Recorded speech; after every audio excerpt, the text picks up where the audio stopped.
റോഡരികിൽ മനോഹര കാഴ്ചയായി പപ്പായത്തോട്ടം. ചെറുപുഴ ആലക്കോട് റൂട്ടിൽ രായരോം പള്ളിപ്പടിയിലെ താരാമംഗലം ജോയിയുടെ വീട്ടുമുറ്റത്താണ് പപ്പായ നിറഞ്ഞു നിൽക്കുന്നത്.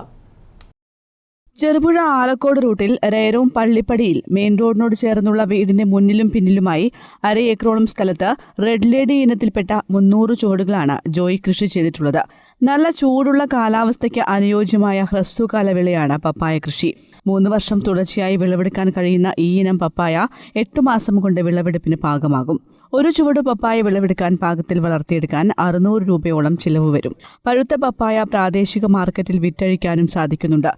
ജൈവവളവും രാസവളവും ഇടവിട്ട് നൽകിയാണ് ജോയിയുടെ കൃഷി. വിപുലമായ രീതിയിൽ കൃഷി ചെയ്താലും പപ്പായയ്ക്ക് മാർക്കറ്റ് ഉണ്ടെന്ന് കുടിയേറ്റ കർഷകനായ ജോയി പറയുന്നു.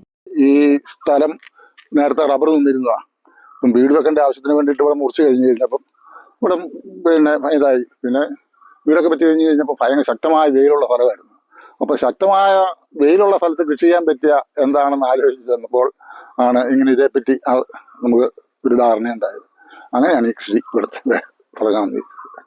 ഇതിപ്പോൾ ഏതാണ്ടൊരു 1/2 ഏക്കറിന് അടുത്ത്, 1/2 ഏക്കറൊന്ന് കൂട്ടിക്കോ, അത്രയേ ഉള്ളൂ.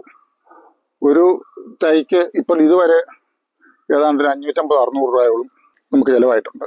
ഞങ്ങൾ ഈ കൃഷിയെ സംബന്ധിച്ചുള്ള ഇതേപ്പറ്റി അറിയാവുന്നവരും അതല്ലാതെ ഉള്ള നമ്മുടെ ഇതുവരെയുള്ള പഠനം അനുസരിച്ച് നോക്കിയാൽ നമുക്ക് ഈ കൃഷി ഇത് നല്ല വിജയം തന്നെയാണ്. വലിയവർക്ക് പറ്റും. അത് അതിൻ്റെ സ്ഥലം തിരഞ്ഞെടുക്കുമ്പോഴും ഒക്കെ ശ്രദ്ധിക്കണം. പിന്നെ വെള്ളം വേണം. ജോയിയുടെ മകനും തലശ്ശേരി ബ്രണ്ണൻ B.Ed കോളേജ് അധ്യാപകനുമായ ബിനീഷ് ജോയിയാണ് വീട്ടുപരിസരത്ത് പപ്പായ കൃഷി നടത്തുന്നതിന് മുൻകൈയെടുത്തത്. ഇപ്പോൾ ഈ കുടുംബത്തിനാകെ സന്തോഷം നൽകുന്ന ഒന്നാണ് പപ്പായ കൃഷി. തോട്ടത്തിനോട് ചേർന്ന് ഒരു സ്റ്റാൾ സ്ഥാപിച്ച് വിൽപ്പന ഊർജിതമാക്കാനുള്ള ആലോചനയിലാണ് ജോയി ഇപ്പോൾ. News bureau, Cherupuzha.